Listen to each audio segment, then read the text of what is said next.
കേരള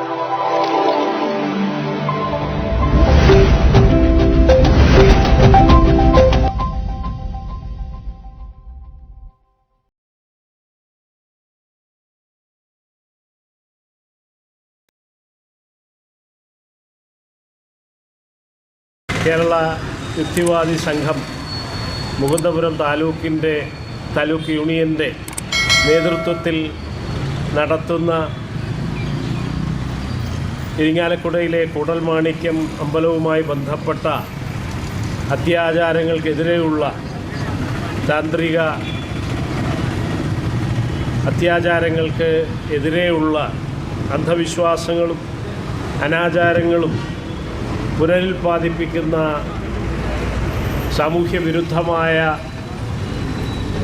ഇത്തരത്തിലുള്ളൊരു സന്ദർഭത്തിൽ നടത്തുന്ന ഈ സായാഹ്ന ധർണയിൽ പങ്കെടുക്കുവാനും ഇതിൻ്റെ ഔപചാരികമായ ഉദ്ഘാടനം നിങ്ങളുടെ എല്ലാം അനുമതിയോടുകൂടി നടത്തുവാനും കഴിഞ്ഞതിൽ എനിക്ക് അതിയായ സന്തോഷം. നീണ്ട സമര പാരമ്പര്യമുള്ള ഒരു പ്രദേശമാണ് ഇരിങ്ങാലക്കുട എന്ന് നമുക്കറിയാം.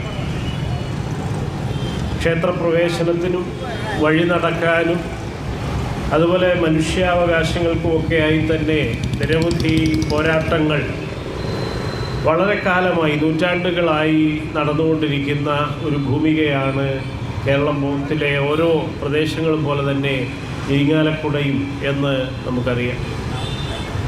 പക്ഷേ 21-ാം നൂറ്റാണ്ടിൽ പോലും നമ്മുടെ ആധുനികതയ്ക്കും പൂർവമായിട്ടുള്ള രീതിയിൽ 19-ാം നൂറ്റാണ്ടിന് മുമ്പുണ്ടായിരുന്ന രീതിയിലുള്ള ബ്രാഹ്മണികവും വർണ്ണാശ്രമധർമ്മപരവുമായിട്ടുള്ള അനാചാരങ്ങളെയും അന്ധവിശ്വാസങ്ങളെയും മനുഷ്യത്വ വിരുദ്ധവും നീതിവിരുദ്ധവും പ്രത്യേകിച്ചും നമ്മുടെ ഭരണഘടനയ്ക്ക് ഘടകവിരുദ്ധവുമായ രീതിയിലുള്ള ജാത്യാചാരങ്ങളെയും ജാത്യാധിക്ഷേപങ്ങളെയും ഈ 21-ാം നൂറ്റാണ്ടിലും പുനരാനയിച്ചു കൊണ്ടിരിക്കുന്ന ബ്രാഹ്മണിക പൗരോഹിത്യ വൃന്ദവും അവരെ അല്ലെങ്കിൽ അത്തരത്തിലുള്ള കാര്യങ്ങളെ വിശ്വാസ സംഹിതയായിട്ട് മതത്തിൻ്റെ പേരിൽ ആശ്ലേഷിക്കുകയും താങ്ങി നിൽക്കുകയും ഒക്കെ ചെയ്യുന്ന ഒരു പരിവാര വൃന്ദവും ഉപജാപക വൃന്ദവും തീർത്തും ക്ഷുദ്രമാക്കപ്പെട്ട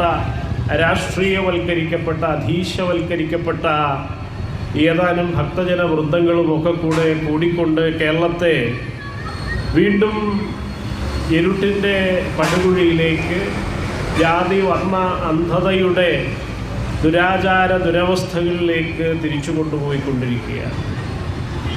അപ്പോൾ ഏതായാലും പതിറ്റാണ്ടുകളായി തന്നെ ഇത്തരത്തിലുള്ള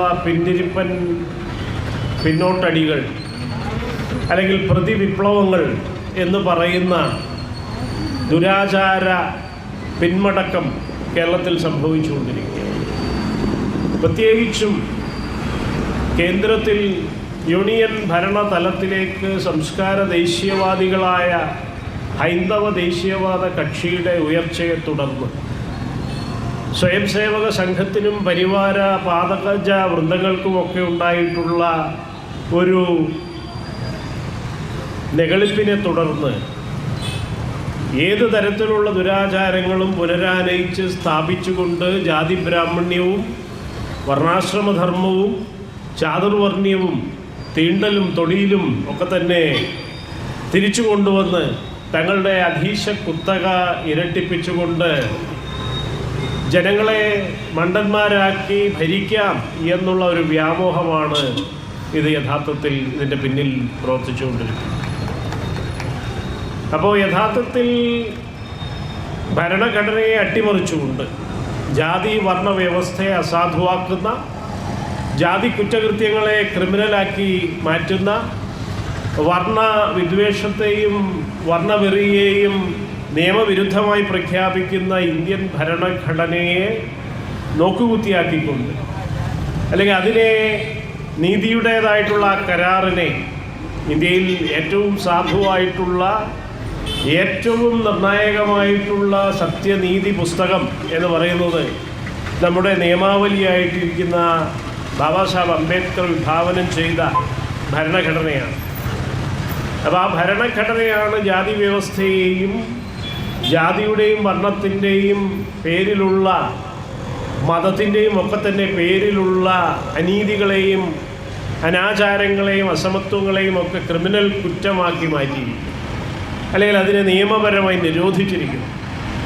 അപ്പോൾ ആ ഭരണഘടനയെ ആവിയാക്കുന്ന രീതിയിൽ, ഭരണഘടനയുടെ അന്തസ്സത്തയ്ക്ക് നിരക്കാത്ത രീതിയിൽ, ഭരണഘടനാ മൂല്യങ്ങളായിട്ടുള്ള സ്വാതന്ത്ര്യം, സമത്വം, സാഹോദര്യം, സാമൂഹ്യമായ നീതി, രാഷ്ട്രീയമായ നീതി, തുല്യ അവസരത്തിനുള്ള പ്രാതിനിധ്യത്തിനുള്ള അവകാശം, നമ്മുടെ മൗലിക മനുഷ്യാവകാശങ്ങൾ, ഫണ്ടമെൻ്റൽ റൈറ്റ്സ് ആയിട്ട് തന്നെ നമ്മുടെ സഞ്ചാര സ്വാതന്ത്ര്യത്തെയും നമ്മുടെ പ്രാതിനിധ്യ പ്രവേശന അവകാശത്തെയും ഒക്കെ സ്ഥാപിക്കുന്ന ഒരു നൈതികമായിട്ടുള്ള, ജനതയും രാഷ്ട്രവും തമ്മിലുള്ള നൈതികമായ ഒരേ ഒരു കരാറാണ് യഥാർത്ഥത്തിൽ നമ്മുടെ ഭരണഘടന എന്ന് പറയുന്നത്.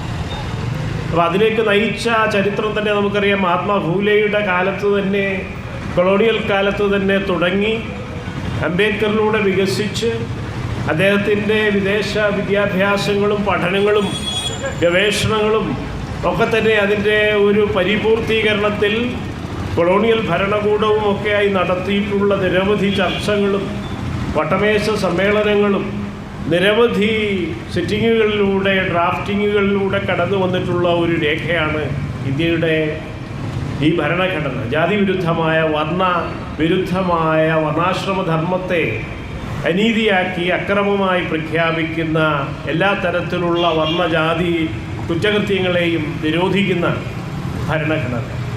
അപ്പം അവിടെയാണ് വളരെ നഗ്നമായ ജാതി വിവേചനം ഭരണഘടനാ സ്ഥാപനങ്ങളുടെ പിൻപറ്റി നിൽക്കുന്ന, അവിടുന്ന് ഗ്രാൻഡ് പോലും വാങ്ങിക്കുന്ന തരത്തിൽ നിൽക്കുന്ന സ്ഥാപനങ്ങളിൽ ബ്രാഹ്മണ്യത്തിൻ്റെയും നവബ്രാഹ്മണ്യത്തിൻ്റെയും നവഹിന്ദുത്വത്തിൻ്റെയും ശൂദ്രത്വത്തിൻ്റെയും ഒക്കെ തന്നെ ശക്തികൾ ഇവിടെ തിരിച്ചു കൊണ്ടുവന്നുകൊണ്ടിരിക്കുകയാണ്. മനുസ്മൃതിയുടെ വാഴ്ചയെ സ്മൃതിശ്രുതി പുരാണ പട്ടത്താനങ്ങളിലൂടെ വേദികൾ ഒരുക്കിക്കൊണ്ട്, ഗീതാഗിരികളും ഭാഗവത സപ്താഹങ്ങളും ഒക്കെ തന്നെ നടത്തിക്കൊണ്ട്, ജനങ്ങളുടെ ചിലവിൽ തന്നെ പുരാണ പട്ടത്താനങ്ങൾ നിരന്തരം നടത്തിക്കൊണ്ട്, അക്കാദമിക വേദികളെപ്പോലും ദുരുപയോഗം ചെയ്തുകൊണ്ട് ഗീതാഗിരികൾ, ഭാഗവത പാരായണ പരമ്പരകളൊക്കെ തന്നെ നടത്തിക്കൊണ്ട് ക്രമേണ ശബരിമലയിൽ 2018 അരങ്ങേറിയ ആ വിശ്വാസി ലഹളയിലേക്ക് എത്തിച്ചുകൊണ്ട്, തീണ്ടാരി ലഹളകൾ ഉൽപ്പാദിപ്പിച്ചുകൊണ്ട്, ആധുനിക ആംഗല വിദ്യാഭ്യാസം കിട്ടിയ കുലീന വനിതകൾ പോലും തങ്ങൾ സ്വയം തീണ്ടാരികളാണ് എന്ന് തെരുവിലിറങ്ങി പ്രഖ്യാപിക്കുകയും, ഇന്ത്യയിലെ പരമോന്നത നീതിപീഠമായിട്ടുള്ള ഭരണഘടനാ ബെഞ്ച്, സുപ്രീം കോടതിയുടെ ഭരണഘടനാ ബെഞ്ചിൻ്റെ ലിംഗനീതിക്ക് വേണ്ടിയുള്ള ഒരു വിധിയെ തന്നെ 2018 തുല്യമായിട്ടുള്ള ലിംഗനീതിക്ക് വേണ്ടിയുള്ള, ലിംഗനീതിക്കും സാമൂഹ്യനീതിക്കും വേണ്ടിയുള്ള വിധിയെപ്പോലും കാറ്റിൽ പറത്തിക്കൊണ്ട് സ്വയം തൊട്ടുകൂടാത്തവരായി മാറിക്കൊണ്ട്, അതും സ്ത്രീകളുടെ ജൈവാധികാരത്തെ, ബയോ പവറിനെ തന്നെ സ്വയം തൊട്ടുകൂടായ്മയായി തീണ്ടാരി ഭാവമാക്കി മാറ്റിക്കൊണ്ട് ദൈവങ്ങളുടെ ബ്രഹ്മചര്യം സംരക്ഷിക്കാൻ എന്ന വ്യാജേന ബ്രഹ്മചര്യം, നൈഷ്ഠിക ബ്രഹ്മചാരിയായ ദൈവത്തിൻ്റെ കന്യകാത്വം രക്ഷിക്കാൻ അതിന് വാക്ക് തന്നെ ഈ മലയാള ഭാഷയിലില്ല. സ്ത്രൈണമായിട്ടുള്ള സ്ത്രീലിംഗത്തിലുള്ള വാക്ക് മാത്രമേ ഉള്ളൂ. അപ്പോൾ ഈ പുരുഷനായിട്ടുള്ള ദൈവത്തിൻ്റെ, ആ പുരുഷ ദൈവത്തിൻ്റെ ഉത്ഭവ കഥ തന്നെ നമുക്കറിയാവുന്നതാണ്. വളരെ വിചിത്രമാണ് ആ കഥ. 19-ാം നൂറ്റാണ്ടിൻ്റെ അവസാനത്തിൽ നാരായണ ഗുരുവിൻ്റെ മുതിർന്ന കവിശിഷ്യനായിരുന്ന, കേരള ഭാഷയിലെ ആദ്യത്തെ അംഗീകരിക്കപ്പെട്ട അവർണ്ണനായിട്ടുള്ള കവി മൂലൂര് അയ്യപ്പ സ്തോത്ര പഞ്ചകം എന്ന് പറഞ്ഞിട്ടൊരു കവിത എഴുതിയിരുന്നു. അപ്പം അതിൽ അദ്ദേഹം പറയുന്നുണ്ട്, തക്കത്തിൽ സംഭവിച്ചാൻ ഹരിഹര സുതനാം അയ്യപ്പനാം അപ്പനേവം എന്ന് പറഞ്ഞിട്ടാണ് അദ്ദേഹം ആ വിചിത്രമായിട്ടുള്ള ബാന്ധവത്തെക്കുറിച്ചും ഹരിയും ഹരനുമായിട്ട് നടന്ന ആ സുരതത്തെക്കുറിച്ചും ആ സംഭോഗ ശൃംഗാരത്തെക്കുറിച്ചും അതിലൂടെ അയ്യപ്പൻ ജനിച്ചതിനെക്കുറിച്ചും ഒക്കെ വിശദീകരിച്ചു. അപ്പം ഇത്ര വിചിത്രമായിട്ടുള്ള മനുഷ്യൻ്റെ യുക്തിക്കോ ലോകത്തിൻ്റെ ഭൗതിക യാഥാർത്ഥ്യങ്ങൾക്കോ നിരക്കാത്ത ഉത്ഭവ കഥകളും ഒക്കെ തന്നെ കൊണ്ടുവന്നുകൊണ്ട് ജനങ്ങളെ മൂഢരാക്കിക്കൊണ്ട് ബഹുജനങ്ങളുടെ കണ്ണിൽ പൊടിയിട്ടുകൊണ്ട് വിശ്വാസത്തിൻ്റെയും മതത്തിൻ്റെയും ആചാരത്തിൻ്റെയും ഒക്കെ പേര് പറഞ്ഞുകൊണ്ട് ഏറ്റവും വലിയ ദുരാചാരങ്ങളും മനുഷ്യനും നീതിക്കും സത്യത്തിനും നിരക്കാത്ത കാര്യങ്ങളുമാണ് കേരളത്തിൽ നടന്നുകൊണ്ടിരിക്കുന്നത്. ഇതിൻ്റെ പശ്ചാത്തലം ഞാൻ സൂചിപ്പിച്ചതുപോലെ യഥാർത്ഥത്തിൽ ഈ പുരാണ പട്ടത്താനങ്ങൾക്കും ഗീതാഗിരി ശിബിരങ്ങൾക്കും നമ്മുടെ പ്രമുഖ വേദികൾ തന്നെ, ബഹുജനങ്ങളുടെ നികുതിപ്പണം ഉപയോഗിക്കുന്ന അക്കാദമിക സ്ഥാപനങ്ങൾ തന്നെ, മാധ്യമങ്ങൾ തന്നെ കുഴലൂതി കൊടുത്തുകൊണ്ടാണ്, അല്ലെങ്കിൽ പിന്നെ തട്ടകം നിരത്തി കൊടുത്തത് കൊണ്ടാണ് ഇത് സംഭവിച്ചത്. ഒറ്റ സുപ്രഭാതത്തിൽ നടന്നതല്ല. അപ്പോൾ ഇത് ഇടത്തും വലത്തും മധ്യത്തിലും ഒക്കെ നിന്ന് പല പാർട്ടികളുടെയും പല രാഷ്ട്രീയ കക്ഷികളുടെയും ഒക്കെ തന്നെ വേദികളിലൂടെയും നമ്മുടെ ഔദ്യോഗിക സർക്കാരിൻ്റെ തന്നെ ഒരുപാട് കാര്യങ്ങളും ഒക്കെ ഉപയോഗിച്ചുകൊണ്ട് തന്നെയാണ് ഈ പ്രചരണം വളരെ കാലം നടന്നത്. ഇതിൻ്റെ ഫലമായിട്ടാണ് ഇത്ര ഭീകരമായ രീതിയിലേക്ക് വർഗീയവൽക്കരണത്തിലേക്കും ധ്രുവീകരണത്തിലേക്കും സഹോദരങ്ങളെ അപരന്മാരായി കാണുന്ന, അല്ലെങ്കിൽ അപരോന്മൂലനത്തിന് വേണ്ടി ദാഹിക്കുന്ന, സ്വയം തീണ്ടാരികളായി മാറുന്ന അവസ്ഥയിലേക്ക് നമ്മുടെ വിദ്യാഭ്യാസമുണ്ട്, പ്രൊഫഷണൽ തൊഴിൽ ഇടങ്ങളിൽ തൊഴിലെടുക്കുന്നവരാണ് എന്നൊക്കെ പറയുന്ന വനിതകൾ പോലും ഇത്തരത്തിൽ വർഗീയമായിട്ടുള്ള ഒരു വിഷത്തിലേക്ക് വീണുപോയിരിക്കുന്നത് യഥാർത്ഥത്തിൽ ഈ നിരന്തരമായ പ്രചരണ പരിപാടികളിലൂടെയാണ്. നമ്മുടെ മാധ്യമങ്ങളിലും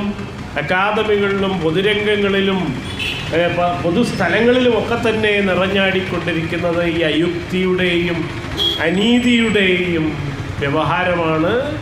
മതം എന്ന പേരിൽ കൊണ്ടു നടക്കുന്ന ഇത് തനി ജാതി വ്യവസ്ഥയല്ലാതെ മറ്റൊന്നുമല്ല. ജാതിയെ വിധിക്കുന്നു, ജാതിയെ സ്ഥാപിക്കുന്നു, ജാതിയാൽ നിന്നിടുന്നു, ജാതിതാൻ ഹിന്ദുമതം എന്നാണ് നാരായണഗുരുവിൻ്റെ മറ്റൊരു ശിഷ്യനായിട്ടുള്ള കേരളത്തിലെ നൈതികമായ യുക്തിചിന്താ പദ്ധതിയുടെ അടിത്തറ പാകിയിരിക്കുന്ന സഹോദരൻ അയ്യപ്പൻ വിശദീകരിച്ചു. അപ്പോൾ ജാതി വ്യവസ്ഥയെയും വർണ്ണാന്ധതയെയും വർണ്ണാശ്രമത്തെയും മാറ്റിക്കൊണ്ട് മറ്റൊരു മികച്ച ഹിന്ദുമതം സൃഷ്ടിക്കുക എന്ന് പറയുന്നത് ഇന്ത്യയിൽ അസാധ്യമാണ്. ഉപ്പില്ലാത്ത ഒരു കടൽ പുത്തനായി കുഴിക്കുന്നത് പോലെയുള്ള, അല്ലെങ്കിൽ അതിന് എത്തിക്കുന്നത് പോലെയുള്ള ഒരു പാഴ്വേലയാണ് എന്നാണ് സഹോദരൻ തൻ്റെ നിരവധി കവിതകളിലൂടെ പറഞ്ഞിട്ടുള്ളത്. ഇപ്പോൾ സഹോദരൻ അയ്യപ്പൻ നേരിട്ട് ഇവിടെ വന്ന് നടത്തിയതാണ് 1946 കുട്ടൻകുളം സമരം എന്ന് പറയുന്നത്. ചാത്തൻ മാസ്റ്ററും PC കുറുമ്പയും അങ്ങനെ നിരവധിയായിട്ടുള്ള ഇരിങ്ങാലക്കുടയിലെ നിരവധി പോരാളികൾ, തൃശ്ശൂർ ജില്ലയ്ക്ക് അകത്തും പുറത്തും നിന്നുള്ള നിരവധി ധർമ്മഭടന്മാരിവിടെ വന്ന് നടത്തി അടികൊണ്ട് മർദ്ദനങ്ങൾ ഏറ്റുവാങ്ങി. അതുപോലെ പിന്നെ കമ്മ്യൂണിസ്റ്റ് പാർട്ടി, കൊച്ചി രാജ്യ പ്രജാമണ്ഡലം എന്ന് പറയുന്ന കോൺഗ്രസിൻ്റെ സംഘങ്ങൾ, SNDPയുടെ, പുലയ മഹാസഭയുടെ, ഇവരെല്ലാവരും കൂടി എല്ലാ സാമൂഹ്യ രാഷ്ട്രീയ കക്ഷികളും കൂടി നടത്തിയതാണ് 1946 മഹത്തായിട്ടുള്ള കുട്ടൻകുളം സമരം എന്ന് പറയുന്നത്. അപ്പോൾ ആ കുട്ടൻകുളം സമരത്തിലൂടെ തുറന്ന ആ പൊതുവഴികളാണ് പിന്നീട് വീണ്ടും 2015 കാലമായപ്പോൾ 21ാം നൂറ്റാണ്ടായപ്പോഴത്തേക്ക് അതാ വീണ്ടും ഇവിടെ അടച്ചു കെട്ടി. മനുഷ്യൻ്റെ മൗലികാവകാശത്തെ തടഞ്ഞുകൊണ്ട്, സഞ്ചാര സ്വാതന്ത്ര്യത്തെ നിഷേധിച്ചുകൊണ്ടാണ് ഇവിടെ ആ കുട്ടൻകുളത്തിന് അപ്പുറത്തൂടെയുള്ള തെക്കേ നടവഴിയുള്ള പാത അടച്ചു. പിന്നീട് 5 കൊല്ലത്തോളം നീണ്ടു നിന്ന 2020 വരെ നീണ്ടു നിന്നിട്ടുള്ള നിയമ പോരാട്ടത്തിലൂടെയാണ്. നിരവധി പ്രതിഷേധ സംഗമങ്ങൾ ഇവിടെ നടന്നില്ല. നിയമപരമായി നീങ്ങി 5 വർഷത്തോളം ഹൈക്കോടതിയിൽ പോയി വലിയ പൈസ ചെലവാക്കി കേസ് നടത്തിയാണ് അത് തുറക്കുന്ന അവസ്ഥയിലേക്ക് 2020 മാറിയത്.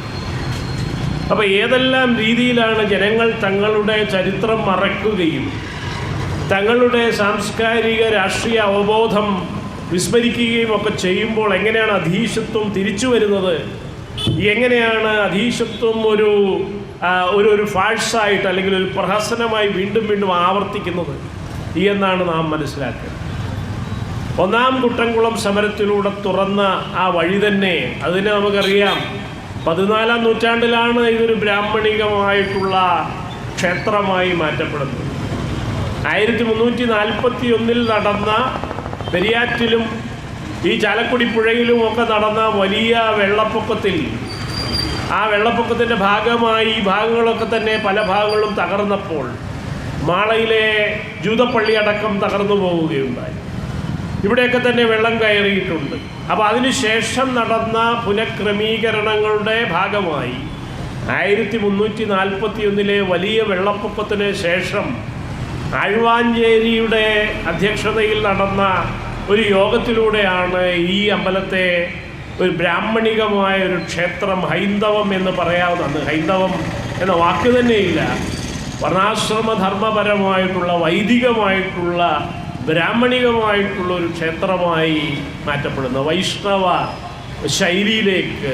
അതുവരെ ഭരതേശ്വരൻ അല്ലെങ്കിൽ ഭരതസ്വാമി എന്ന് പറയുന്ന ജൈന തീർത്ഥങ്കര ശില്പങ്ങൾ ഉണ്ടായിരുന്ന ക്ഷേത്രത്തെ രാമായണത്തിലെ രാമനുമായി ഭരതൻ എന്ന പേര് മുതലെടുത്തുകൊണ്ട് ഭരതസ്വാമിയെ രാമൻ്റെ സഹോദരനായിട്ടുള്ള ഭരതനായി വ്യാഖ്യാനിക്കുകയും അങ്ങനെ വൈഷ്ണവാവതാരമായ രാമൻ്റെ സഹോദരൻ എന്ന നിലയിൽ വൈഷ്ണവാംശം പേറുന്ന ഒരു വിഷ്ണുവിൻ്റെ ഒരു രൂപമായി പുനഃസ്ഥാപിക്കപ്പെടുകയും ചെയ്തു. അപ്പോൾ നമുക്കറിയാം വെറും 600 വർഷത്തിന് താഴെ മാത്രമേ ആയിട്ടുള്ളൂ ഇതൊരു ഹൈന്ദവ ബ്രാഹ്മണിക വൈദിക വർണ്ണാശ്രമ ക്ഷേത്രമായി മാറിയിട്ട് തീണ്ടലും തൊട്ടുകൂടായ്മയും ഇവിടെ നാട്ടു നടപ്പാക്കിയിട്ട് 14-ാം നൂറ്റാണ്ട് മുതലുള്ള ഒരു കാലമേ. അപ്പോൾ അതിനു മുമ്പ് 14-ാം നൂറ്റാണ്ട് വരെ അത് ജൈനമായിരുന്നു. അതിനു പുറകോട്ട് നാം ചിന്തിച്ചാൽ എങ്ങനെയാണ് നമുക്കറിയാം ജൈനമതത്തിൻ്റെ ചരിത്രം ഇവിടെ തന്നെ മതിലകത്തിനപ്പുറത്തുള്ള PK ഗോപാലകൃഷ്ണൻ എഴുതിയിട്ടുണ്ട്. കേരളത്തിൻ്റെ സാംസ്കാരിക ചരിത്രം എഴുതിയിട്ടുണ്ട്. ജൈനധർമ്മം കേരളത്തിൽ എഴുതിയിട്ടുണ്ട്. ജൈനത്തെക്കുറിച്ച് പഠിച്ചിട്ടുള്ള നമ്മുടെ രാഘവ വാര്യർ തന്നെ പറയുന്നു 8-7 നൂറ്റാണ്ടിനപ്പുറത്തേക്ക് ജൈനമായിട്ടുള്ള പുരാവസ്തുക്കൾ ഒന്നും തന്നെ, നിർമ്മിതികളൊന്നും തന്നെ കാണാനില്ല എന്ന് പറഞ്ഞാൽ ജൈനത്തിന് കേരളത്തിലെ പ്രത്യേകിച്ച് മധ്യ തെക്കൻ ഭാഗത്ത് പഴക്കമുള്ളത് പരമാവധി പോയാൽ പുതുവർഷം അല്ലെങ്കിൽ പുതുവർഷം വെച്ച് നോക്കുമ്പോൾ CE 7-ാം നൂറ്റാണ്ട് വരെയാണ്. അപ്പോൾ ചുരുങ്ങിയത് CE 7-ാം നൂറ്റാണ്ട് മുതൽ 14-ാം നൂറ്റാണ്ട് വരെ അത് ജൈനമായിരുന്നു നമുക്കറിയാം. 1341 14-ാം നൂറ്റാണ്ടിൽ അത് ബ്രാഹ്മണികമാക്കി മാറ്റപ്പെട്ടു. അപ്പോൾ 7-ാം നൂറ്റാണ്ടിന് പിന്നോട്ട് എന്താണ് എന്ന് നാം അന്വേഷിക്കണം. അവിടെയാണ് നമ്മുടെ മഹത്തായിട്ടുള്ള ഇന്ത്യയുടെയും ഏഷ്യയുടെയും ചേരനാടിൻ്റെയും പാണ്ഡ്യനാടിൻ്റെയും തമിഴകത്തിൻ്റെയും ഒക്കെ അശോക പാരമ്പര്യം കിടക്കുന്നത്. അപ്പോൾ അവിടെയാണ് BC 3-ാം നൂറ്റാണ്ടിൽ അശോകൻ്റെ മൗര്യ സാമ്രാജ്യത്വത്തിൻ്റെ ആ ഭാഗമായിട്ട് ഇന്ത്യയിലെമ്പാടും ബുദ്ധൻ നടന്ന് ധർമ്മഭാഷണം ചെയ്ത ഓരോ ഇടങ്ങളിൽ 84,000 സൈറ്റുകൾ, ഇടങ്ങൾ മഹാനായ മൗര്യ ചക്രവർത്തി അശോകൻ നേരിട്ട് സഞ്ചരിച്ച് കാൽനടയായും പിന്നെ തേരുവഴിയും നാവിക മാർഗത്തിലും ഒക്കെ തന്നെ അദ്ദേഹം നേരിട്ട് പോയി സഞ്ചരിച്ച് അവിടെയൊക്കെ തന്നെ ഓർമ്മ ഫലകങ്ങൾ, സ്തംഭങ്ങൾ, സ്തൂപങ്ങൾ അല്ലെങ്കിൽ ലിഖിതങ്ങൾ, ചുരുങ്ങിയത് ചെറിയ മൈനർ റോക്ക് എഡിക്റ്റുകളെങ്കിലും രേഖപ്പെടുത്തി ധമ്മലിപിയിൽ അശോകൻ ബ്രാഹ്മി എന്ന് പിന്നീട് വിളിക്കപ്പെട്ട ഇൻഡോളജിസ്റ്റുകളും എപ്പിഗ്രാഫിസ്റ്റുകളും ഒക്കെ വിളിക്കുന്ന ധമ്മലിപിയിൽ ബുദ്ധൻ്റെ നീതി സന്ദേശത്തിൻ്റെ സാരാംശത്തെയാണ് ധമ്മം എന്ന് പറയുന്നത്. ത്രിശരണങ്ങളിൽ അടിത്തറയാണ് ധമ്മം, ബുദ്ധം, ധമ്മം, സംഘം എന്നിവയാണ്. എഡ്യൂക്കേറ്റ്, അജിറ്റേറ്റ്, ഓർഗനൈസ് എന്നാണത് ആംഗല ഭാഷയിൽ ആധുനികമായി ബാബാ സാഹേബ് അംബേദ്കർ അത് യുവജനങ്ങൾക്ക് വേണ്ടി, ഭാവിക്ക് വേണ്ടി കൊടുത്തിട്ടുള്ളത്. വിദ്യയിലൂടെ നിങ്ങൾ സ്വതന്ത്രരാകുക, സംഘടനയിലൂടെ നിങ്ങൾ ശക്തരാകുക എന്നാണ് സാധാരണ മലയാളത്തിൽ നാരായണ ഗുരു 19-ാം നൂറ്റാണ്ടിൻ്റെ അവസാനത്തിൽ തന്നെ തൻ്റെ വിദ്യാഭ്യാസ സംഘടനാ സന്ദേശത്തിലൂടെ ജനങ്ങൾക്ക് കൊടുക്കുകയും 1888 അരുവിപ്പുറം പ്രതിഷ്ഠാ ലിഖിതത്തിൽ സ്വന്തം കൈകൊണ്ട് എഴുതി വെക്കുകയും ചെയ്തു. ജാതിഭേദം, മതദ്വേഷം ഏതുമില്ലാതെ സർവരും സോദരത്വേന വാഴുന്ന മാതൃകാസ്ഥാനമാമിത് എന്ന രീതിയിൽ അദ്ദേഹം എഴുതി വെക്കുകയും ചെയ്തു. അപ്പം അങ്ങനെ BC 3-ാം നൂറ്റാണ്ടിലാണ് മഹാനായ മൗര്യ ചക്രവർത്തി അശോകൻ്റെ കാലത്താണ് ഇന്ന് ഹൈന്ദവ ക്ഷേത്ര സങ്കേതങ്ങൾ എന്ന് പറയുന്ന പഴയ അമ്പലങ്ങളും കാവുകളും ഒക്കെ തന്നെ രൂപം കൊള്ളുന്നത്. അതിൻ്റെ അടിസ്ഥാന രൂപം, അതിനുള്ള വാസ്തുശില്പ തെളിവുകളെല്ലാം തന്നെ ഇവിടെ നമ്മുടെ വാസ്തുശില്പം പരിശോധിച്ചാൽ, ഈ കുടൽ മാണിക്യത്തിൻ്റെ വാസ്തുശില്പം പരിശോധിച്ചാൽ കാണാം. മഹാമായയുടെ പിന്നെ അർദ്ധ റിലീഫ് എന്ന് പറയുന്ന അർദ്ധശില്പമുണ്ട്. ശയനബുദ്ധ രൂപത്തെ പിന്നീട് ശയന വിഷ്ണുവാക്കിയതിൻ്റെ മോട്ടീഫ് അവിടെ കാണാം.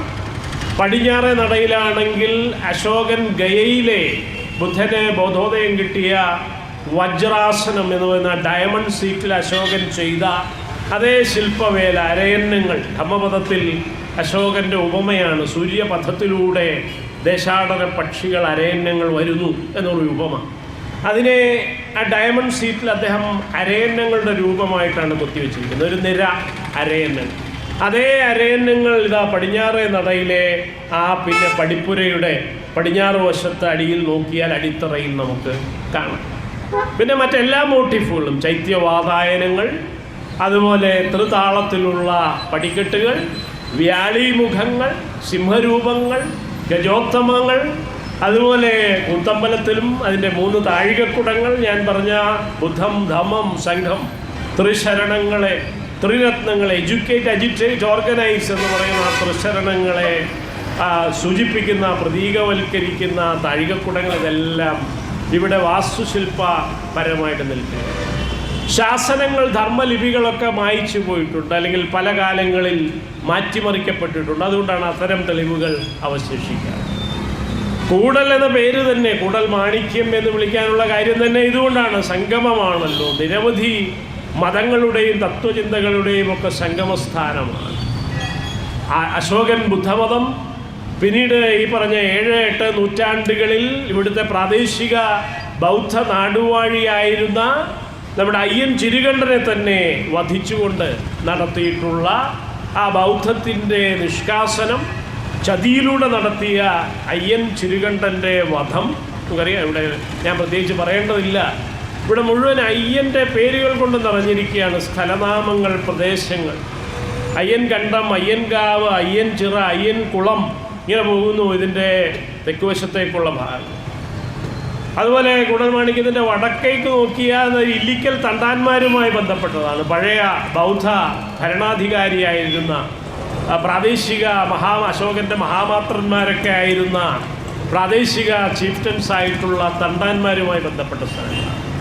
അങ്ങോട്ട് പടിഞ്ഞാറേക്ക് പോയാൽ വഞ്ചിയിലേക്കാണ് ചെല്ലുന്നത്. നമുക്കറിയാം, വഞ്ചി മഹാനഗരം, അല്ലെങ്കിൽ മുസിരിസ് എന്നും മുച്ചിരിപട്ടണം എന്നും വഞ്ചി എന്നൊക്കെ ചിലപ്പതികാരം എഴുതിയത് തന്നെ ഇതിൻ്റെ പടിഞ്ഞാറ് ആ മതിലകത്തിരുന്നുകൊണ്ടാണ്. ഇപ്പോഴത്തെ തൃക്കണ മതിലകം, അല്ലെങ്കിൽ പഴയ കാലത്ത് തിരുക്കുണവായിൽ കോട്ടം എന്നൊക്കെ അറിയപ്പെട്ടിരുന്ന ആ മതിലകത്തിരുന്നുകൊണ്ടാണ് ജൈനമുനിയായിരുന്ന ഇളങ്കോ അടികൾ, സാക്ഷാൽ ചേരമൂപ്പനായിരുന്ന ചേരൻ ചെങ്കുട്ടുവൻ്റെ ഇളയ സോദരനും ജൈനമുനിയുമായിരുന്ന ഇളങ്കോ അടികൾ ഈ തൊട്ട് പടിഞ്ഞാറ് ആ മതിലകത്തെ ജൈനക്കോട്ടത്തിൽ, കുണവായിൽ കോട്ടത്തിൽ ഇരുന്നുകൊണ്ടാണ് നമുക്കറിയാം ചിലപ്പതികാരം എന്ന ആ തമിഴിലെ പഞ്ചമഹാകാവ്യങ്ങളിൽ ഏറ്റവും പ്രശസ്തമായ ജൈന മഹാകാവ്യം എഴുതിയത്. അദ്ദേഹത്തിൻ്റെ ഒരു കവി സോദരനും മൂലൂരിനെയും സഹോദരനെയും കുറിച്ച് പറയുന്നത് പോലെയാണ്. സഹോദരൻ പ്രേരിപ്പിച്ചിട്ടാണ് 1925 മൂലൂര് ബുദ്ധൻ്റെ ധമ്മപദം, ഞാൻ അരയന്നങ്ങളെക്കുറിച്ച് ബുദ്ധൻ്റെ ഉപമയെക്കുറിച്ച് പറഞ്ഞു. അപ്പം അതൊക്കെ വരുന്ന ബുദ്ധൻ്റെ ധമ്മപദം പാലി ഭാഷയിൽ നിന്ന് നേരിട്ട് മലയാളത്തിലേക്ക് വിവർത്തനം ചെയ്തത് 423ഓളം ശ്ലോകങ്ങൾ 26 വർഗങ്ങളായിട്ട് ചെയ്തിരിക്കുകയാണ്. മൂലൂർ ചെയ്തതാണ്. 1 നൂറ്റാണ്ട്, അതിൻ്റെ നൂറ്റാണ്ട് പിറപ്പാണ്. ഇപ്പോൾ ഈ കുംഭമാസം 29-ാം തീയതി, അതായത് ഇന്നലെ ആയിരുന്നു അതിൻ്റെ ശതാബ്ദിയുടെ പൂർത്തി, അതിൻ്റെ ശതാബ്ദിയുടെ പര്യന്തം എന്ന് പറയുന്നു. അപ്പോൾ ആ പിന്നെ ധമ്മപദം അടക്കമുള്ള രചനകൾ സഹോദരനെയും മൂലൂരിനെയും കുറിച്ച് പറഞ്ഞ പോലെയാണ്. ഇളങ്കോയും അദ്ദേഹത്തിൻ്റെ ഒരു സുഹൃത്തുമായിരുന്നു. പിന്നെ ചാത്തനാർ എന്ന് പറയുന്ന മറ്റൊരു മഹാകവി. അപ്പോൾ ചാത്തനാരാണ് അതിൻ്റെ ഒരു തുടർച്ചയായിക്കൊണ്ട് ഒരു ബൗദ്ധ മഹാകാവ്യം തമിഴിൽ എഴുതുന്നു. ഇതൊക്കെ തിരുവള്ളുവർക്ക് ശേഷം ആദ്യ ദശകങ്ങളിലാണ് സംഭവിക്കുന്നത്. തിരുക്കുറൾ എഴുതിയ തിരുവള്ളുവർക്ക് ശേഷം നാരായണ ഗുരു തന്നെയാണ് 19-ാം നൂറ്റാണ്ടിൻ്റെ അന്ത്യത്തിൽ തിരുവള്ളുവരുടെ തിരുക്കുറളിനെ കേരള ഭാഷയിലേക്ക് പരിചയപ്പെടുത്തി. അകാരമാം എഴുത്ത് ആദിയാം എല്ലാ എഴുത്തിനും ലോകത്തിനേകനാം ആദി ഭഗവാനായിടും എന്ന് പറഞ്ഞ് അദ്ദേഹം സ്തുതിക്കുന്നത് സാക്ഷാൽ ബുദ്ധനെയോ ജിനനെയോ ആണ്, അല്ലാതെ അതൊരു ദൈവത്തെയല്ല. കടവുൾ വാഴ്ത്ത് എന്ന ഒരു ശൈലിയിൽ അദ്ദേഹം ആദിമ അധ്യാപകനായിട്ടുള്ള ബുദ്ധനെയാണ് വണങ്ങുന്നത്. അപ്പോൾ ആ തിരുവള്ളുവർക്ക് ശേഷം വന്നിട്ടുള്ള രചനകളാണ് ചിലപ്പതികാരം പരിപൂർണമായും ജൈനമാണ്. അതുപോലെ അദ്ദേഹത്തിൻ്റെ സോദര കവിയായിട്ടുള്ള സുഹൃത്തായ പിന്നെ ചാത്തനാരുടെ ചീത്തലൈ സാത്തനാർ അദ്ദേഹം എഴുതിയതാണ് മണിമേഖലൈ എന്ന് പറയുന്ന കാവ്യം. അപ്പോൾ ഈ കാവ്യങ്ങളിലാണ് വഞ്ചിയെക്കുറിച്ച് പരാമർശമുള്ളത്. ഞാൻ പറഞ്ഞു ഇതിൻ്റെ പടിഞ്ഞാറ് വശം വഞ്ചിയാണ്, കൊടുങ്ങല്ലൂർ ഭാഗമാണ്, അല്ലെങ്കിൽ പട്ടണം മുസിരിസ് എന്നൊക്കെ പറയുന്ന വലിയ മതിലകമടക്കമുള്ള വലിയ ഭാഗമാണ്. പാപ്പിനി വട്ടം എന്നാണ് അതിപ്പോഴും അറിയപ്പെടുന്നത്. എന്താണ് പാപ്പിനികൾ? ആരാണ്? ബുദ്ധഭിക്ഷുണികളാണ്. ബ്രാഹ്മണ്യത്തിൻ്റെ ദൃഷ്ടിയിൽ ബ്രാഹ്മണ്യത്തെയും ദൈവത്തെയും വേദത്തെയും വേദാന്തത്തെയും നിരാകരിച്ച ബൗദ്ധരാണ് പാപികളും പാപിനികളും. അപ്പോൾ അതിൽ സ്ത്രീകൾ കുറച്ചുകൂടി വിദ്യാഭ്യാസ പ്രവർത്തനത്തിൽ മുന്നിട്ട് നിന്നു. ഭിക്ഷുണിമാർ അവരാണ് അശോകൻ്റെ ധമ്മലിപി, അശോകൻ ബ്രാഹ്മി ജനങ്ങളിലേക്ക് വിദ്യാഭ്യാസം സാക്ഷരതയായി കൊടുത്തത്. അപ്പോൾ അവരെ ഏറ്റവും അപരവൽക്കരിച്ചു, ഏറ്റവും മോശക്കാരായി പാപിനികൾ. പാപിനികളുടെ വട്ടം എന്ന് പറയുന്നതാണ് സ്തൂപം. വള്ളി വട്ടമുണ്ട്, ഇടമുട്ടമുണ്ട്, കൂളിമുട്ടമുണ്ട്. വട്ടവും മുട്ടവും കോട്ടവും ഒക്കെ തന്നെ ബൗദ്ധമായിട്ടുള്ള സ്തൂപ വാസ്തുശില്പത്തിൽ നിന്നാണ് വരുന്നത്. പിൽക്കാലത്ത് അമ്പലങ്ങൾക്ക് പോലും വട്ടം മുട്ടം എന്നാണ്. അതായത് ഇതിൻ്റെ അകത്ത് നിൽക്കുന്നത് എന്താണ്? ഞാൻ ഈ പടിപ്പുരയുടെ കാര്യം മാത്രമേ പറഞ്ഞുള്ളൂ. പടിപ്പുരയ്ക്ക് അകത്തേക്ക് നിങ്ങൾ കയറി നോക്കിയാൽ കാണാം എന്താണ്? വലിയ ശ്രീകോവിൽ, വട്ടക്കോവിലാണ് അതിനകത്ത് കാണുന്നത്. എന്താണ് ഈ വട്ടക്കോവിൽ? സ്തൂപത്തിൻ്റെ, ബൗദ്ധമായ സ്തൂപത്തിൻ്റെ വാസ്തുശില്പ പരിണാമമാണ് ഈ വട്ടങ്ങളും മുക്കാൽ വട്ടങ്ങളും ഒക്കെ തന്നെ. നമ്മുടെ VVK വാലത്തിൻ്റെയോ ഇളംകുളം കുഞ്ഞമ്പിള്ളയുടെ തന്നെ ചരിത്രലേഖനങ്ങളോ VVK വാലത്തിൻ്റെ കേരളത്തിൻ്റെ പ്രാദേശിക സ്ഥലനാമ ചരിത്രങ്ങളോ ഒക്കെ പരിശോധിച്ചാൽ നമുക്ക് ആർക്കും, സാധാരണക്കാരായിട്ടുള്ള കേരള ഭാഷ വായിക്കുകയും പഠിക്കുകയും ചെയ്യുന്ന ആർക്കും മനസ്സിലാക്കാവുന്ന കാര്യങ്ങളേ ഉള്ളൂ. പക്ഷേ നാം നമ്മുടെ സ്ഥലങ്ങളെക്കുറിച്ച്, നമ്മുടെ ഇടങ്ങളെക്കുറിച്ച്, പ്രാദേശിക സംസ്കാരത്തെക്കുറിച്ച് പഠിക്കുന്നില്ല. കാരണം നമ്മളിൽ നിന്ന് അത് മറച്ചു വച്ചിരിക്കുകയാണ്. സംസ്കൃതീകൃതമായ, ഹൈന്ദവീകൃതമായ, ബ്രാഹ്മണികമായ വിദ്യാഭ്യാസ ബോധന പദ്ധതിയിലൂടെയും അതുപോലെ അക്കാദമിക വ്യായാമങ്ങളിലൂടെയുമാണ് യഥാർത്ഥത്തിൽ നമ്മുടെ യഥാർത്ഥ ചരിത്രത്തെ, സംസ്കാരത്തെ മറച്ചിരിക്കുന്നു. ഇപ്പം ഇരിങ്ങാലക്കുട എന്നൊരു പേര് തന്നെ എടുക്കൂ. ഇതിൽ നിങ്ങൾക്ക് സംസ്കൃതത്തിലോ അല്ലെങ്കിൽ ഏതെങ്കിലും അത്തരം ഭാഷകളിലോ നിങ്ങൾക്ക് എന്തെങ്കിലും അർത്ഥം ഇരിങ്ങാലക്കുട കൊണ്ടുണ്ടാക്കാൻ പറ്റുമോ? അതിനെ വിശദീകരിക്കാൻ പറ്റുമോ? ഒരിക്കലുമില്ല. അതേസമയം പ്രാകൃതത്തിലും പഴന്തമിഴിലും പാലിയിലും നോക്കിയാൽ നിങ്ങൾക്ക് അർത്ഥം കിട്ടും. എന്താണ് ഇരിങ്ങാലക്കുട? ഇര് എന്ന് പറഞ്ഞു കഴിഞ്ഞാൽ എന്താണ്? രണ്ട്. തമിഴിൽ നിന്ന് വരുന്ന തമിളമായിട്ടുള്ള പ്രാകൃതമായിട്ടുള്ള വാക്കാണത്. ഇര് എന്ന് പറഞ്ഞാൽ രണ്ട്. ഇരിങ്ങാല, ആലവട്ടം, ആല എന്ന് സൂചിപ്പിക്കുന്ന ആൽമരത്തെ സൂചനയുണ്ട്. അതുപോലെ തന്നെ ആലവട്ടത്തെയാണ്, രണ്ട് ആലവട്ടങ്ങൾ. ഇരിങ്ങാല കുട എന്ന് പറഞ്ഞാൽ എന്താണ്? അതും സംസ്കൃതത്തിൽ പറഞ്ഞാൽ ഇപ്പോൾ സാധാരണക്കാർക്ക് മനസ്സിലാകുകയുള്ളൂ. കാരണം സ്കൂളിൽ പഠിപ്പിക്കുന്നത് മുഴുവൻ സംസ്കൃതവും ഹൈന്ദവവുമാണല്ലോ. ബൗദ്ധം മ്ലേച്ഛവും ഹീനവും ശൂന്യവുമാണ്, പഠിക്കരുത്. തമിഴും മോശം, വളരെ മോശമായിട്ടുള്ള പാണ്ഡിക്കാരൻ്റെ ഭാഷ. അപരവൽക്കരിക്കുക, നമ്മുടെ സ്വന്തം മൂലത്തെയാണ് അപരവൽക്കരിച്ച്, ഈഴത്തെ അപരവൽക്കരിച്ച ഇളവും ഏഴവും ഒക്കെയാക്കി മാറ്റിയതുപോലെയാണത്. ഈഴമെന്ന് പറയുന്നത് സംഘമാണ്, ഇഴ ചേർന്നത്, ഇഴയടുപ്പമുള്ളത്, ഇഴുകിച്ചേരുന്നത്, ഇഴപ്പെരുക്കമുള്ളത്. ഇഴകൾ, പ്രകൃതിയിലെ ഇഴകൾ പോലെ നെയ്ത് അല്ലെങ്കിൽ നെയ്ത്തിലെ ഇഴകൾ പോലെ ഇരിക്കുന്നതാണ് ഈഴം. ബുദ്ധപ്പള്ളിയിലേക്ക് ചെന്നാൽ എന്താണ് ഈഴം എന്ന് മനസ്സിലാവുക. അവിടെ ചെന്നാൽ ആദ്യം ഒരു ചരടിലൂടെ നിങ്ങളെ എല്ലാം ബന്ധിപ്പിക്കും. മൈത്രിയുടെ സ്നേഹത്തിൻ്റെ ഒരു ചരടാണ്. അതൊരു നൂല് കൊടുത്തുകൊണ്ട് തന്നെയാണ് ഭിക്ഷു അല്ലെങ്കിൽ ഭിക്ഷുണി നിങ്ങളെ ബന്ധിപ്പിക്കുന്നത്. ഇപ്പോഴും തേരവാദ വിഹാരങ്ങളിൽ മ്യാൻമാറിലോ അല്ലെങ്കിൽ തായ്ലൻഡിലോ ശ്രീലങ്കയിലോ ചെന്നാൽ അത് കാണും. അപ്പോൾ അങ്ങനെ ഇഴചേർക്കുകയാണ്. നിങ്ങൾ മൈത്രിയുടെ, സ്നേഹത്തിൻ്റെ, മാനവ കാരുണ്യത്തിൻ്റെ ആ ചരടിൽ നിങ്ങളെ ഇഴചേർക്കുക. അങ്ങനെ ഇഴചേർന്നവരെയാണ് സംഘക്കാർ. സംഘത്തിന് തുല്യമായിട്ടുള്ള പ്രാചീന തമിഴ പദമാണ് ഈഴം എന്ന് പറയുന്നത്. നമ്മുടെ എല്ലാ ശിലാശാസനങ്ങളിലും അരുത്തപ്പെട്ടി, അളകാർമലൈ, യാനമലൈ, തിരുപ്പുറംകുன்றம், ഇങ്ങനെയുള്ള കീഴവളവ്, ഇങ്ങനെയുള്ള എല്ലാ തമിഴകത്തുള്ള എല്ലാ പഴയ പുരാലിഖിതങ്ങളിലും ധമ്മലിപിയിൽ, ബ്രാഹ്മിയിൽ അല്ലെങ്കിൽ തമിഴകത്തിൻ്റെ ശൈലിയിലുള്ള ബ്രാഹ്മിയിൽ എഴുതിയിരിക്കുന്നത് ഈഴം, ആദൻ തുടങ്ങിയ വാക്കുകൾ. അപ്പോൾ ഇങ്ങനെ നമ്മുടെ സ്ഥലനാമങ്ങളെല്ലാം അപരവൽക്കരിച്ച് വെച്ചിരിക്കുകയാണ്. അപ്പോൾ ഇരിങ്ങാലക്കുട എന്ന് പറഞ്ഞാൽ ഇത്രയേ ഉള്ളൂ, 2 ആലവട്ടങ്ങളും ഒരു കുടയും. സാമ്രാട്ട് അശോകൻ്റെ, ബുദ്ധ മൗര്യൻ്റെ അല്ലെങ്കിൽ മൗര്യ ചക്രവർത്തിയായ അശോകൻ്റെ ബൗദ്ധ ബിംബങ്ങളാണ്. ഒരു കുട, വെൺകൊറ്റക്കുടയും ഛത്രം എന്ന് സംസ്കൃതത്തിൽ പറയും. ഛത്രവും ചാമരവും, ഇതാണ് ഇരിങ്ങാല കുട എന്ന് പറഞ്ഞാലുള്ള ബിംബം. അശോകൻ്റെ ബിംബമാണ്. അശോകൻ എസ്റ്റാബ്ലിഷ്മെൻ്റ് ആണെന്നുള്ളതിൻ്റെ ഏറ്റവും പ്രാഥമികമായ സ്ഥലനാമ സൂചനയാണ് ഇരിങ്ങാലക്കുട എന്ന് പറയുന്നത്. 2 ആലവട്ടങ്ങളും ഒരു കുടയും അശോക സാമ്രാട്ടിൻ്റെ, മൗര്യ ചക്രവർത്തിയുടെ അടയാളങ്ങളാണ്, ബൗദ്ധ ബിംബങ്ങളാണ്. കുട, കുംഭം, പാദമുദ്ര അല്ലെങ്കിൽ കാലടി, കീഴടി, സ്ഥലങ്ങൾ മുഴുവൻ സൗത്ത് ഇന്ത്യയിൽ കിടക്കുകയാണ്. എന്താണ് ഈ കാലടി? ആരുടെയും കാല് പിടിക്കുന്നതല്ല, ബുദ്ധപാദമാണ്, ശ്രീപാദമാണ്, സീക്രട്ട് ഫീറ്റാണ്. അശോകൻ ഒരു ബിംബമായി ഉപയോഗിച്ചതാണ്. അപ്പോൾ ഇത് നമുക്ക് മനസ്സിലാക്കണമെങ്കിൽ സംസ്കൃതത്തിലൂടെ നടക്കില്ല. മറിച്ച് നമ്മൾ ദ്രാവിഡവും തമിഴും പിന്നെ ദക്ഷിണി പാലിയുടെ ദക്ഷിണി വഴക്കങ്ങളും നോക്കിയാൽ മാത്രമേ അറിയാൻ പറ്റൂ. അതുപോലെ തന്നെയാണ് പള്ളികൾ, ചേരികൾ, ഞാൻ പറഞ്ഞ കുടങ്ങൾ, കുംഭങ്ങൾ, മുട്ടങ്ങൾ, വട്ടങ്ങൾ, കോട്ടങ്ങൾ, ഇങ്ങനെ ഏത് പരിശോധിച്ചാലും ഇതെല്ലാം തികച്ചും ബൗദ്ധമാണ്.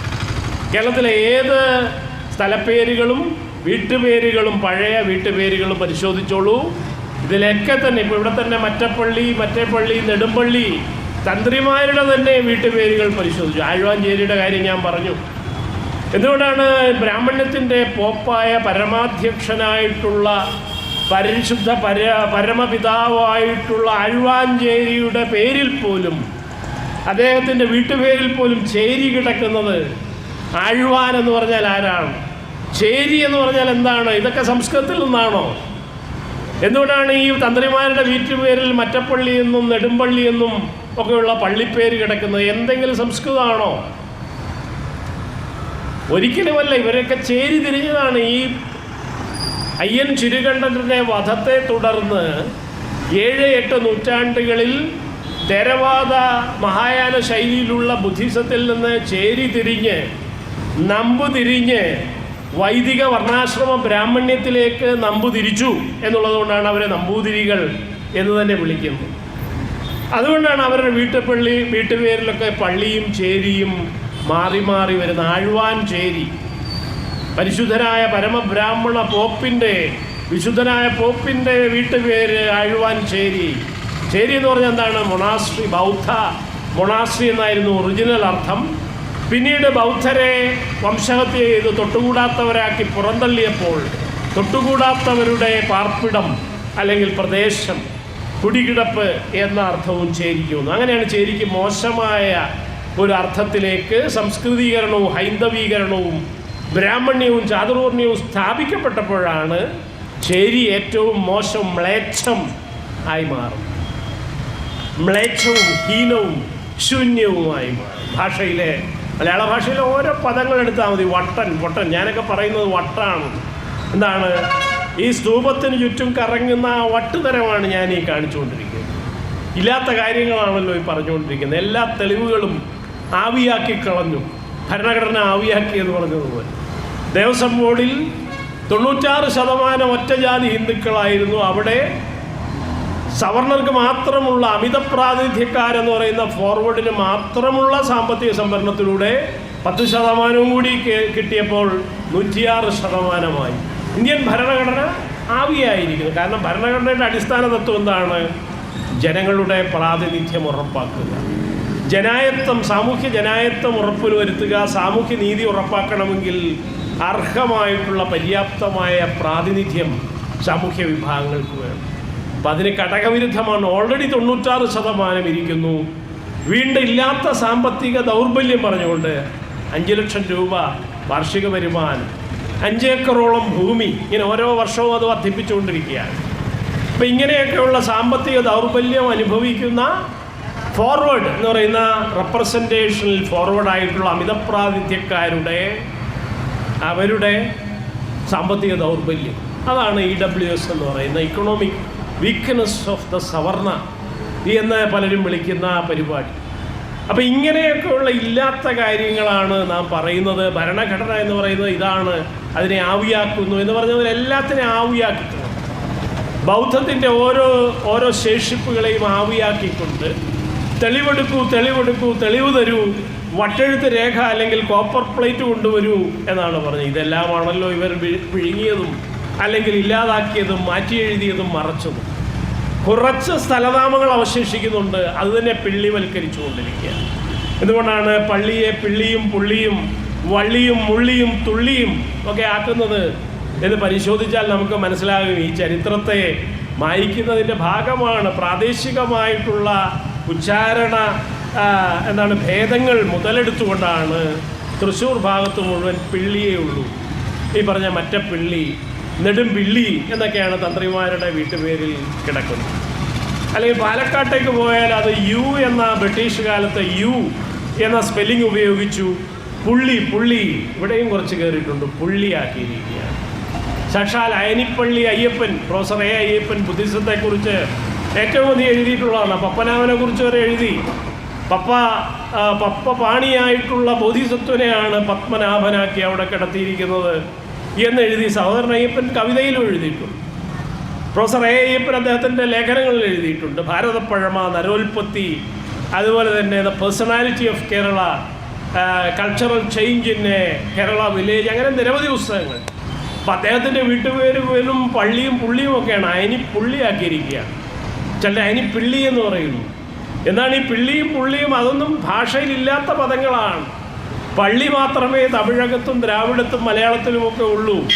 ഇല്ലാത്ത വാക്ക് ലെക്സിക്കണിൽ പോലും ഇല്ലാത്ത പിള്ളിയും പുള്ളിയും ഒക്കെ കൊണ്ടുവന്നുകൊണ്ടാണ്, മുള്ളിയൊക്കെ കൊണ്ടുവന്നുകൊണ്ടാണ് ഇതിനെ ചരിത്രത്തെയാണ് മായിക്കുന്നത്.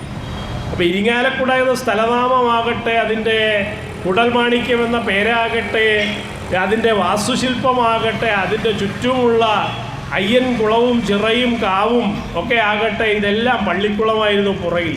ഇപ്പോൾ താമരക്കുളം എന്നാണ് പറയുന്നത്. മുമ്പിലുള്ളതാണ് കുട്ടൻകുളം.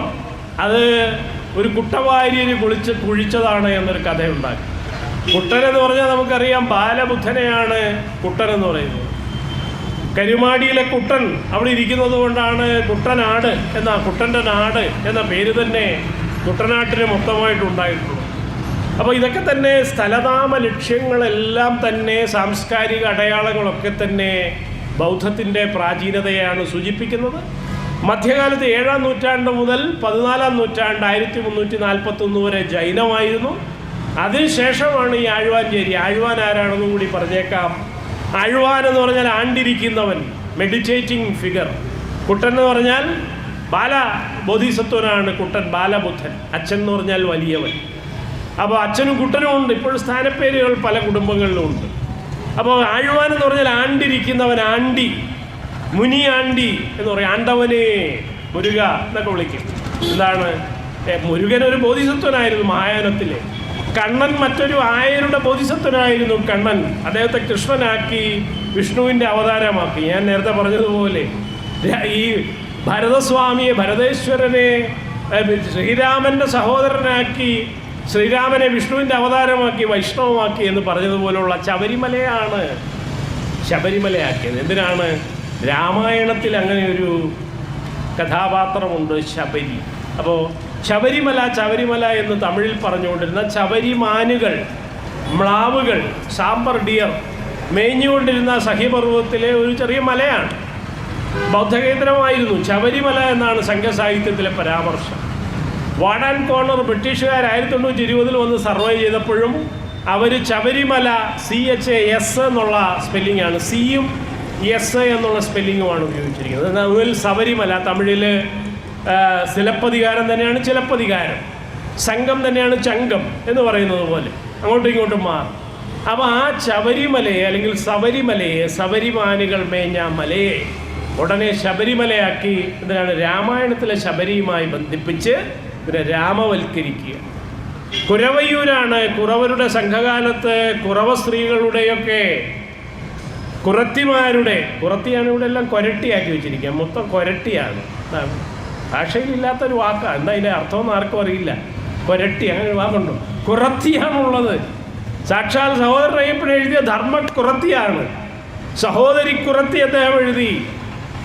കടമ്മേട്ട പോലും എഴുതി നിങ്ങളെങ്ങനെ നിങ്ങളായി, നിങ്ങൾ ഓർക്കുക നിങ്ങളെങ്ങനെ നിങ്ങളായെന്ന്. ഈ സവർണരോട് കടമ്മനിട്ടാന്ന് ചോദിച്ചാണ്. പക്ഷെ അദ്ദേഹം പോലും ധമ്മപദത്തിൻ്റെ ആമുഖം, മൂലൂരിൻ്റെ ആമുഖം എഴുതിയപ്പോൾ വേദോപമമായ ഒരു സാഹിത്യമാണ് ധർമ്മപദം എന്നാണ് സാക്ഷാൽ കടമ്മനിട്ട രാമകൃഷ്ണൻ ഈ ഞാൻ മുമ്പ് പറഞ്ഞ ത്രിശരണങ്ങൾ വിളിച്ചു. ബുദ്ധം ശരണം ഗച്ഛാമി, ധമ്മം ശരണം ഗച്ഛാമി, സംഘം ശരണം എന്നൊക്കെ അദ്ദേഹം പല കവിതകളിലും വിളിക്കുന്നുണ്ട്. പക്ഷേ അദ്ദേഹത്തിന് പോലും ആ ഹൈന്ദവ വൈദിക വേദാന്ത അധീശത്വത്തിൽ നിന്ന് മാറാൻ കഴിഞ്ഞിട്ടില്ല.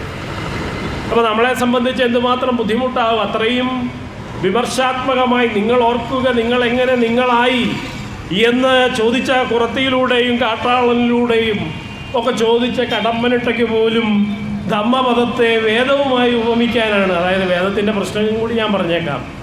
ഈ ചാതുർവർണ്ണയത്തിൻ്റെ ഉത്ഭവം അതിനകത്താണ് കിടക്കുന്നത്.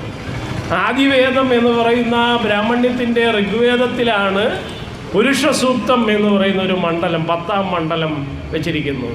മഹാഭാരതത്തിനകത്ത് 18ാമത്തെ മറ്റോ അധ്യായമായിട്ട് ഗീത കയറ്റി വെച്ചിരിക്കുന്നത് പോലെയാണ് ഈ പറയുന്ന BC 1500 പഴക്കമുണ്ട് എന്ന് വാദിക്കുന്ന വേദകാലം എന്നൊക്കെ പറയുന്ന കാലത്ത് എഴുതി ഛന്ദസ്സിൽ, പ്രത്യേക സംസ്കൃതമായ ഛന്ദസ്സിൽ എഴുതി എന്നൊക്കെ പറയുന്ന ഈ വേദത്തിലാണ്, ഋഗ്വേദത്തിലാണ് ഈ സാധനം പുരുഷ സൂക്തം.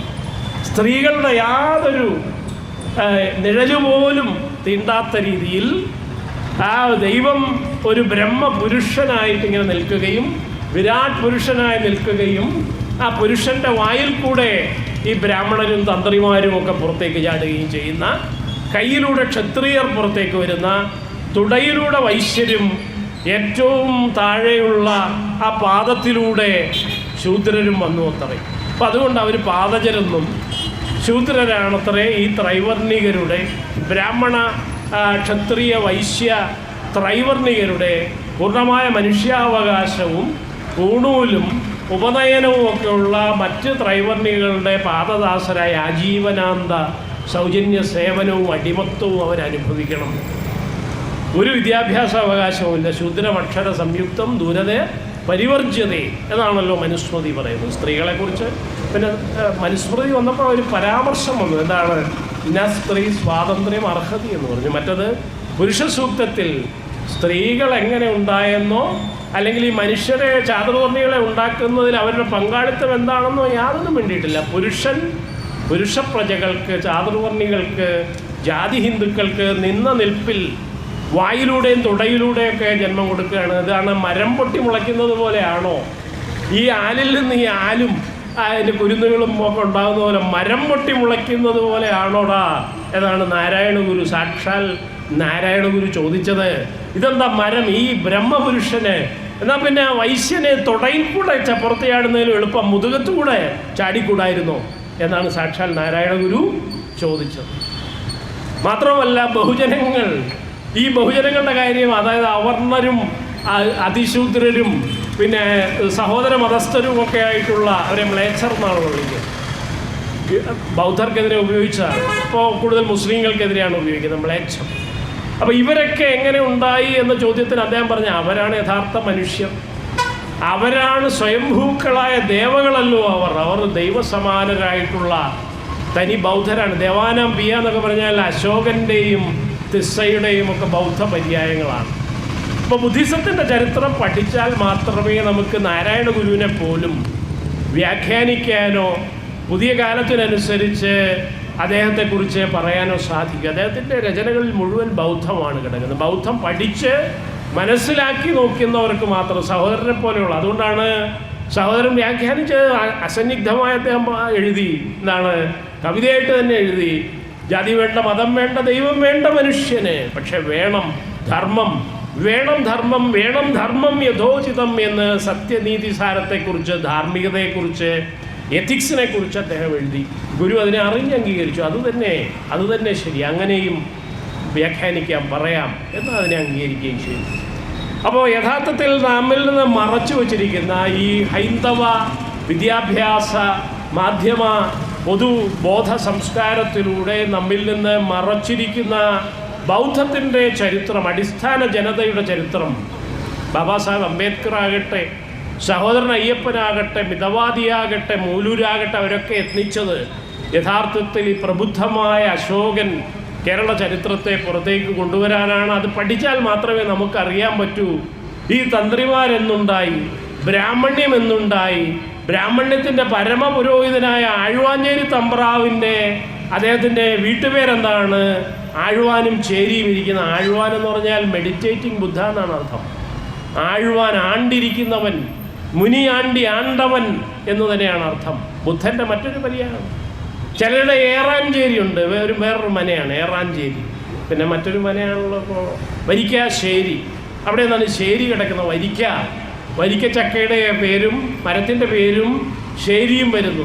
ഇപ്പം ഏത് മനവും ഇല്ലവും ഇവിടെ ബകുള വിഹാരത്തിലിരുന്ന് ചിലതൊക്കെ സംസ്കൃതീകരിച്ചു. എന്താണ്?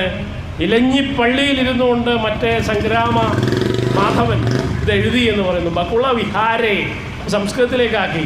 പക്ഷെ അത് ട്രാൻസ്ലേറ്റ് ചെയ്തിരിക്കുന്നത് എന്താണ്? ബകുളം എന്ന് പറയുന്നത് ഇലഞ്ഞി, വിഹാരെ എന്നുള്ളത് ട്രാൻസ്ലേറ്റ് ചെയ്തിരിക്കുന്നത് പള്ളി എന്നാണ്. ഇപ്പം ഇലഞ്ഞിപ്പള്ളി എന്നാണ് വീട്ടുപേര് അദ്ദേഹത്തിൻ്റെ. ഇലഞ്ഞിപ്പള്ളി. ഇവരൊക്കെ ബൗദ്ധരായിരുന്നു. നമ്പ് തിരിഞ്ഞ്, ചേരി തിരിഞ്ഞ് വൈദിക ബ്രാഹ്മണ്യത്തിലേക്ക് കയറിയതാണ്. നമ്മുടെ അമിത്ഷായെ പോലെ. അമിത്ഷായുടെ പൂർവ്വപിതാമഹന്മാർ ജൈനരായിരുന്നു. ഗാന്ധിജിയെക്കുറിച്ചും പറയേണ്ടി വരും. അപ്പോൾ ഇപ്പോഴെല്ലാവരും വൈഷ്ണവരാണ്, വൈഷ്ണവ ബനിയന്മാരാണ്. ഇനിയിപ്പോൾ 1984 സിഖ് വിരുദ്ധ കലാപത്തിൽ ഇനി ശിക്ഷ കിട്ടാനുള്ള 10-12 പേര് ജൈനന്മാരാണ്. ഇപ്പോൾ സജ്ജൻ കുമാറിൻ്റെയും ജഗദീഷ് ടൈറ്റ്ലർ, രാജേഷ് പൈലറ്റ്, ഇങ്ങനെയുള്ള വലിയ രാജീവ് ഗാന്ധിയുടെ പ്രമുഖരായിട്ടുള്ള തോഴന്മാർക്കൊക്കെ ശിക്ഷ കുറേശ്ശെ കിട്ടി തുടങ്ങിയിരിക്കുകയാണ്. പക്ഷേ ഇനി അങ്ങോട്ട് ഈ 12 പേർക്ക് ശിക്ഷ കിട്ടുമോ എന്നുള്ള കാര്യത്തിൽ നമ്മുടെ അമിത്ഷായും മക്കളും കൂടി തീരുമാനിക്കേണ്ടി വരും. കാരണം അവരുടെ സ്വന്തക്കാരാണ്, ജൈനരാണ്. എന്താണ് സംഭവിച്ചത്? ബ്രാഹ്മണ്യത്തിൻ്റെ ദാസരായി അവർ മാറേണ്ടി വന്നു. ജീവൻ രക്ഷിക്കാൻ വേണ്ടി RSSൻ്റെ കൂടെ നിന്നുകൊണ്ട് സ്വന്തം ന്യൂനപക്ഷ സഹോദരങ്ങളായ സിഖുകാരെ കശാപ്പ് ചെയ്യുന്നതിലേക്ക് പോലും അവർ നീങ്ങേണ്ടി വന്നു എന്നുള്ളതാണ് 1984 സിഖ് വിരുദ്ധ കലാപത്തിൻ്റെ വിചാരണ. ഇപ്പോഴും തീർന്നിട്ടില്ല. 84 നടന്ന നോക്കണേ, 50 വർഷം ആവുകയാണ്. 50 വർഷമാവുകയാണ്. ഇതുവരെ ശിക്ഷ കൊടുത്ത് പൂർത്തിയായിട്ടില്ല. അരനൂറ്റാണ്ട് തികയാൻ പോവുകയാണ്. അപ്പം ഇതൊക്കെയാണ് നമ്മുടെ അവസ്ഥ.